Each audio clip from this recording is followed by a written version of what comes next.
for Bloomberg News. And for more conversations like this, subscribe to our Stock Movers Reports. Listen for 5-minute audio reports on the biggest winners and losers in the stock market. Subscribe to Stock Movers on Apple Podcasts, Spotify, and anywhere you listen. All right, we got the government open. 40, I don't know how many days. Ridiculous. Now what do we do? Do they get back to work? Are they paying people? What's going on here? Nathan Dean, it's his job to know this stuff. Senior policy analyst at Bloomberg Intelligence. He's down there in D.C. He is our go-to person. All right, so we got the government kind of reopened there, Nathan. Hopefully everybody gets paid sooner rather than later. What is our Congress to do now? So there's a couple of things. I mean, I would first start and say is that, appropriations work continues. This deal only funds the government partially through January 31st. 9 out of the 12 appropriation bills were only through the next, 60 days. And so there's a lot of work being done on the National Defense Authorization Act. So if you're in the contractor space, pay attention to this because policymakers are somewhat close right now. It's been reported that they're close to a top line number and that language could be up by Thanksgiving. This normally is not a partisan affair. It's usually very bipartisan. So I would anticipate this moves quicker. But then for the rest of those appropriation bills, this may go up until the January 31st deadline. Now, I don't think we're going to see it shut down at this point. It really depends, I think, what happens from the White House. Because if we see some steps for rescissions or to try and claw back some of the money that has already been appropriated by Congress, then the Democrats may ultimately decide that we need to have another fight again. But as of right now, I don't think there's going to be a shutdown just because it's an election year and shutdowns are bad politics, no matter which party you are.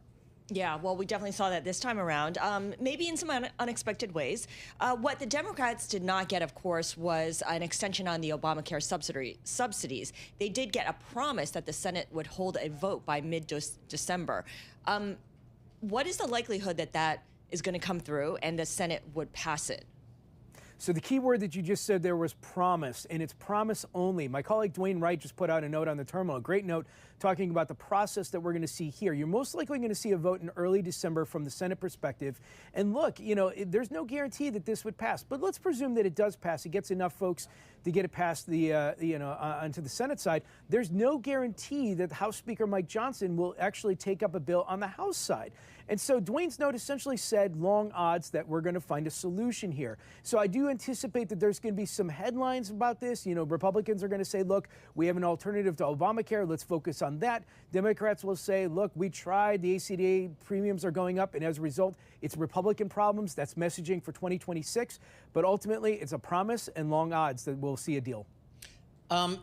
What's the latest on the tariffs in the Supreme Court? I'm not sure if that was affected by this shutdown. Oh, good question. Where are we there?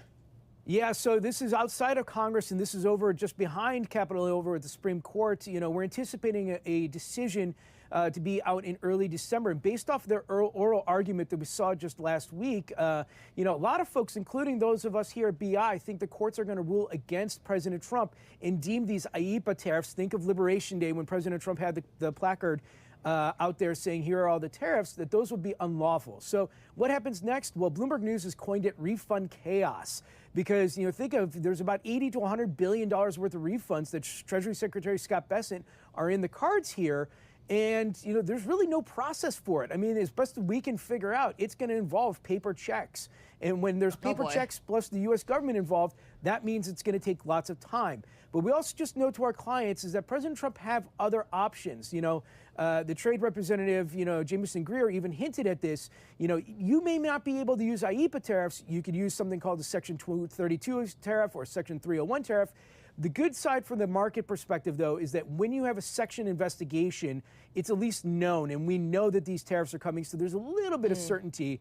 But again, the tariff, the discussion is going to continue to play out through 2026. Nathan, before we let you go, Chuck Schumer is still the Senate Minority Leader. I know there's a lot of talk about perhaps how he would have to step down from that senior role. I don't think that's really going to be in the cards because we have an election in 2026, and the Democrats had a very good night just a couple of weeks ago in Virginia and New Jersey. And so there is going to be a big debate over who the leader of the Democratic Party is. Politico recently had a poll, and the winner was, I don't know. And so that debate's going to continue to play out. But again, let's just remember, Senator Schumer is up for re-election in the next few years, and there's no thought that he may run again. So I think this is just going to be put this into the camp of just another debate that the Democrats are going to have ahead of the 2026 midterms. All right, Nathan, good stuff. As always, great stuff, actually. Nathan Dean, senior policy analyst, Bloomberg Intelligence. He's down there in D.C. He's got his finger on the pulse of what's going on there. Our institutional